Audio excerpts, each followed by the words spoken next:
अच्छा मुझे एक बात बताओ पहले कि आपके लिए कभी कभी इस तरह से वीडियो लाना भी सही है या फिर आपको ये लो एफर्ट कंटेंट लगता है? क्योंकि अभी के हिसाब से बताऊं तो स्टूडियो के कंट्रोल्ड टेम्परेचर के हिसाब से यहाँ पे शूट करने में ज़्यादा वाट लग रही है। मुझे तो ऐसे भी लग रहा है कि शायद बहुत सारे लोग इस कोहरे में मुझे देख के खुद कंबल में घुस गए होंगे दोबारा से। Okay, hello chatters, my name is Rohit and you are watching Wrestle Chatter. Welcome है गाइस आपका वॉइस ऑफ रेसलिंग के एक और नए एपिसोड के अंदर। और आज मेरे पास आपको बताने के लिए बहुत सारी बातें। स्टार्ट करते हैं सबसे पहले स्मैकडाउन की व्यूअरशिप के साथ में। अब पिछले हफ्ते की व्यूअरशिप का हाल आपको पता है बहुत सही था, क्योंकि जॉन सीना आए थे तो 2.6 मिलियन के आसपास व्यूअरशिप चली गई थी।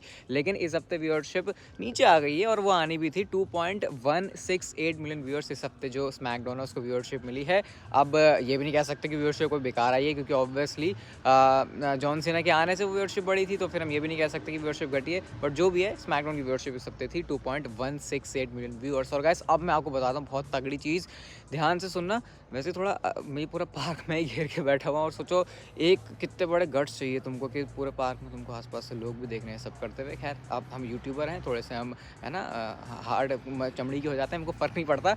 विंस मैकमैन की मैं आपको स्टोरी के बारे में बताने की कोशिश कर रहा हूँ। और बात यह है कि Vince McMahon officially WWE company के अंदर वापस आ गए हैं। WWE ने स्टेटमेंट रिलीज़ कर दी, सब कुछ हो चुका है। लेकिन अब आप लोग का सवाल ये होगा कि वापस तो वो आए हैं, लेकिन क्या ये वापस आना उनका क्रिएटिव कंट्रोल लेना भी है? क्योंकि हमको सबसे ज़्यादा इसी चीज़ से फ़र्क पड़ता है कि विंस मैकमैन क्रिएटिव कंट्रोल वापस ना ले लें। तो फिलहाल जो रिपोर्ट्स हैं वो ये बताती हैं कि विंस मैकमैन के पास कोई क्रिएटिव कंट्रोल नहीं है। कंपनी के जो निक खान को को-सीईओ और स्टेफनी को को-सीईओ बनाया था, वो जो उनकी पोजीशन है वो वैसी ही है।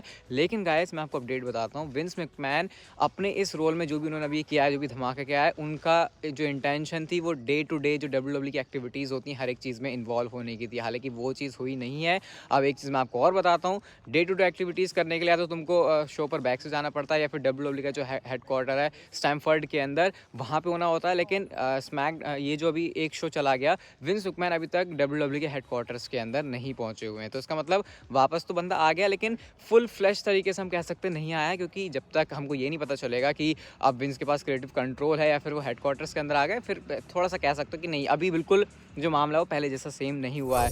अब गाइस मैं आपको ऐसी चीज़ बताता हूँ जो सबसे पहले तो मैं आपको बताता हूँ, नहीं पहले बताता हूँ क्या, हाँ, WWE कंपनी बिक सकती है 3 से 6 महीने के अंदर। अब सबसे पहले सुन लो, बिकने का मतलब ये नहीं होता है कि WWE कंपनी बंद हो जाएगी। बिकने का मतलब ये है कि अभी कंपनी मेरे पास है, मैंने किसी और को दे दी पैसे वैसे कमाने के लिए, और इसका मतलब कि अब जो नेक्स्ट बंदा होगा वो इससे जो अपनी सेल वगैरह है वो करेगा। अब चीज़ मैं आपको बताता हूँ क्या हुई है। चीज़ ये हुई है कि WWE ने स्पेशल पर्सनैलिटी JP मॉर्गन है शायद इनका नाम, हाँ, इनको हायर कर लिया है। क्यों हायर कर लिया? हायर इसलिए कर लिया है ताकि ये WWE की सेल करवाने में, एक बेटर डील करवाने में उनकी मदद कर लें। अब देखो मैं आपको बताता हूँ कंपनीज कौन कौन सी है, बड़ी बड़ी हैं। सबसे पहले तो ये अपडेट आई कि जो एक सऊदी अरेबिया की कंपनी है, वो सऊदी अरेबिया की कंपनी सऊदी अरेबिया की तरफ से है, वो जो भी है उसमें हम क्यों से भाई, कौन है मैं आपको सब नाम बता सकता हूँ। सऊदी अरेबिया की तरफ से नेटफ्लिक्स की बात आ रही है, अमेजोन की तरफ से बात आ रही है, वार्नर ब्रदर्स करके ब्रोस करके, वो जो मूवी की स्टार्टिंग में हमको एक पूरा प्रोडक्शन हाउस है, पता नहीं क्या है, मुझे इसके बारे में ज़्यादा नॉलेज नहीं है, वो भी इंटरेस्टेड है WWE कंपनी को खरीदने के लिए। और अगर ये डील वाली चीज़ हो रही है ना, तो गाइस 3 से 6 महीने के अंदर हो सकता है WWE कंपनी एक प्राइवेट जगह पे चली जाए। मतलब अभी तो क्योंकि सारे बंदे इसको मिल शेयर होल्डर है, सब कुछ है, तो नई तरीके से सारी चीज़ों की शुरुआत होगी। उसके बाद जाके हो सकता है फिर से वो ऐसे पब्लिक में चले जाए, डोमेन में, वो अलग बात की बात है। लेकिन ये बहुत बड़ी चीज़ है कि विंस मैकमैन ना सिर्फ वापस आए हैं, बल्कि एक तरीके से धमाके के साथ वापस आए हैं। तो बताओ इसके बारे में आपका क्या रिएक्शन, मुझे आप लोग सारी बातें कमेंट सेक्शन के अंदर बता सकते हो। अगली स्टोरी की तरफ गाइस हम लोग चलते हैं। और स्मैकडाउन के खत्म होने के बाद में कुछ एक इंटरेस्टिंग चीज़ हुई, और वाइकिंग रेडर्स को WWE चौड़ा करके दिखा रही है भाई। चौड़ करके क्या दिखा रही है? चौड़ करके ये दिखा रही है कि उन्होंने ड्रू मैकिंटायर एंड शेमस को स्मैकडाउन के खत्म होने के बाद बजा दिया। मतलब हमने स्मैकडाउन के एंडिंग मोमेंट में ही नहीं देखा था जब शेमस एंड ड्रू मैकिंटायर जो मैच को हार जाता है, लेकिन उसके बाद भी उनकी जो पिटाई थी वो कंटिन्यू हो जाती है, क्योंकि वाइकिंग रेडर्स ने यहाँ पर आकर उनको फोड़ दिया है।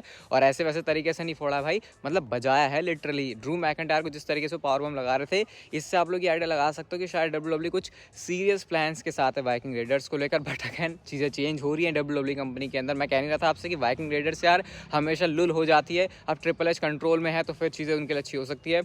बट अब शायद मामला कुछ अलग हो जाए अगर विंस मैकमैन वापस से आ गए तो। रिसेंटली हम लोगों ने जॉन सीना का स्मैकडाउन के एपिसोड में मैच देखा जब वो केविन ओवेंस के साथ आते हैं और उन्होंने जो है मिलकर हरा दिया Roman Reigns and Sami Zayn को। अब इसके पीछे डेव मेल्ट्जर का कहना यह है कि WWE ने जॉन सीना को प्रोटेक्ट करके रखा हुआ है और इसके पीछे मल्टीपल रीजंस हैं। एक रीज़न तो ये है कि क्योंकि जॉन सीना बहुत टाइम के बाद टेलीविजन के ऊपर वापस आ रहे थे और फिर उनको मैच भी हरवा देना WWE को कहीं से भी एक सही डील नहीं लगी। और गाइस आगे जाके ये काफ़ी पॉजिटिव चीज़ है कि जॉन सीना मैच जीते हैं और वो ये कि WWE किसी बड़े फ्यूचर प्रोग्राम के लिए उनको सेटअप कर रही है। इसका मतलब कि जॉन सीना आपको रेसलमेनिया के अंदर कम्पीट करते हुए दिखा देंगे। अभी बात बहुत ज़्यादा ऑब्वियस सी है कि WWE को जॉन सीना चाहिए रेसलमेनिया के अंदर। उन्होंने जो है लास्ट वाली रेसलमेनिया मिस कर दी थी तो उसके बाद से हमको यूजुअली ऐसा देखने को मिलता नहीं है। तो इस बार जो गाड़ी है वो ट्रैक पे आ जाएगी। जॉन सीना के शेड्यूल के बारे में उनको बताया कि फरवरी और मार्च में भले ही वो बिजी है लेकिन उसके बाद अप्रैल और जनवरी ये 2 ऐसे महीने जिस पे WWE अच्छे से जॉन सीना के ऊपर काम कर सकती है और उनको मैच दे सकती है। बाकी रूमर्स तो मैंने आपको बताया है कि ऑस्टिन थियरी या फिर लोगन पॉल इन दोनों में से कोई एक ऐसा नाम होगा जो कि जॉन सीना का ओपोनेंट होने वाला रेसलमेनिया के अंदर। आप किसको देखना चाहोगे मुझे आप लोग कमेंट सेक्शन के अंदर बता सकते हो।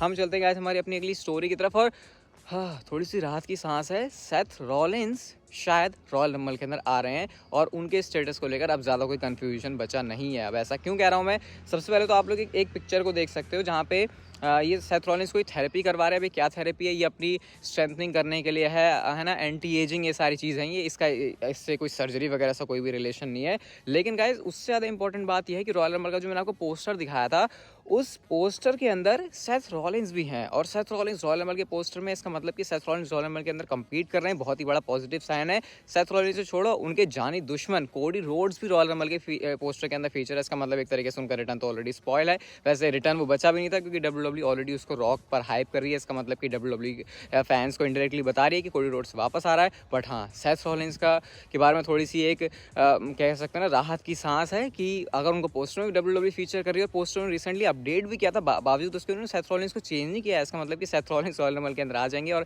फैंस के लिए काफ़ी खुश होने वाली बात है। अंकल हाउडी के बारे में आपको ये सीन बहुत अच्छी तरीके से पता है कि WWE कैसे उनकी आइडेंटिटी को बहुत ज़्यादा सीक्रेट रख रही है। कौन वो बंदा है हमको उसके बारे में कोई भी नॉलेज नहीं मिल रही है। और हम तो छोड़ो भाई WWE के अंदर जो बैक स्टेज लोग हैं उनको भी घंटा समझ में नहीं आ रहा कि अंकल हाउडी है कौन। वो कैसे बैक स्टेज जब भी वो अंकल हाउडी जा रहा है ना तो वो अपने कैरेक्टर से बाहर ही नहीं आ रहा। मतलब कि वो जो गियर रहता है उनका, रिंग गियर या फिर एंट्रेंस गियर जो भी आपको उसको बोलना है, वही कपड़ों में अंकल हाउडी रहता है बैक स्टेज ताकि कोई उसकी आइडेंटिटी को गलती से भी बाहर ना लीक कर दे। तो आप देख सकते हो WWE कितने ज़्यादा मेजर्स ले रही है, कितनी प्रैक्टिसेस कर रही है कि अंकल हाउडी की जो आइडेंटिटी है बस वो ना रिवील हो जाए। शायद हो सकता है WWE को कभी आइडेंटिटी रिवील करनी भी ना हो क्योंकि उससे फिर वो जो केफे ब्रेक करने वाली चीज़ है वो हो जाएगी। इसके लिए आपको अंडरटेकर को अच्छे से समझना पड़ेगा क्योंकि भाई अंडरटेकर तो एयरपोर्ट के अंदर भी काले कपड़े पहन के जाते थे ये सोच के कि अगर किसी ने मुझे देख लिया और उसे पता चल गया ये अंडरटेकर है तो जैसा मुझे टेलीविजन पर देखता है अगर मैं वैसा बन के नहीं रहता हूँ फिर मामला थोड़ा सा गड़बड़ हो जाएगा। इसीलिए उन्होंने अमेरिकन बैडएस वाले गिमिक को भी एक टाइम पर पसंद किया था क्योंकि फिर वो उनको अलाउ करता था कि वो बाहर भी एयरपोर्ट पे जैसे नॉर्मल है वैसे बन के जा सकें।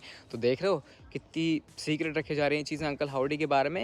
एंड अब शायद ये रिवील ना ही हो क्योंकि WWE इतना सेफ चल रही है लेकिन ये 2023 जमाना चल रहा है ना, मुझे लग रहा है एक दिन वो पता चल जाएगा। मनी इन द बैंक के बारे में गाइस मैंने आपको रिसेंटली बताया था कि WWE ने इसको यूके के लिए अनाउंस कर दिया है और ये जो है O2 अरेना लंदन से होने वाला है। लेकिन इसकी भाई टिकट्स जो WWE ने भारी भरकम रखी है, अगर मैं आपको WWE का इसका सिल्वर पैकेज ही बताऊं तो भाई वो $2700 का है। अब इंडियन रुपीज़ में जान के क्या ही करोगे लेकिन आप मान सकते हो ये 20-25 हज़ार के अराउंड आता है। और ये सिल्वर पैकेज यूजुअली WWE के इतने होते नहीं है, ये आप कह सकते हो रेसलमेनिया लेवल पे पहुंच जाते हैं तब जाके ऐसे होते हैं। और ये तो मैं 2700 आपको सबसे कम बता रहा हूँ, ये $4000 से ऊपर भी जा रहा है अगर आप चैंपियन वाला पैकेज या फिर उससे बड़ा गोल्ड वाले पैकेज के अंदर जाते हैं। वैसे हमको तो जाना नहीं है लेकिन WWE को ये पता चल गया कि यूके की ऑडियंस दबा के पैसे खर्च कर सकती है और अगर दबा के पैसे खर्च कर सकती है तो दबा के हम पैसे ले सकते हैं। अगर हम भले ही स्टेडियम के अंदर नहीं करा रहे, एरिना के अंदर करवा रहे हैं जहाँ पर कैपेसिटी कम है, तो भाई ऐसे प्रीमियम लोगों को बुलाओ बिल्कुल जो दबा के पैसे खर्च कर सकें। और शायद WWE का इस बार यही प्लान लग रहा है।